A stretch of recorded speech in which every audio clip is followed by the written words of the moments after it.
எந்த ஒரு சூழ்நிலையிலும் தெய்வத்தை இறக்கி கொடுத்தாலும் தெய்வத்தை வழிபட்டு வருகின்றவர்கள்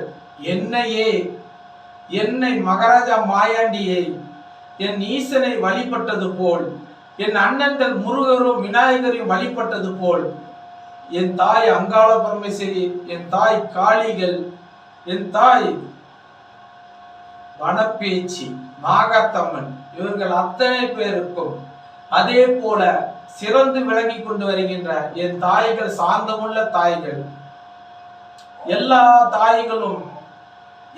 தாய்களுக்கும் நான் ஒரு பிள்ளையாக இருந்து நான் கொடுக்கின்ற வரத்தை நீங்கள் எல்லாம் நல்லபடியாக செய்து கொடுத்தால் இதுவே எனக்கு பெரிய பிரமாதமான ஒரு பூஜை அறையாக இருக்கட்டும், ராஜ்யமாக விளங்கட்டும், பேர் புகழ் சிறந்து விளங்கும்.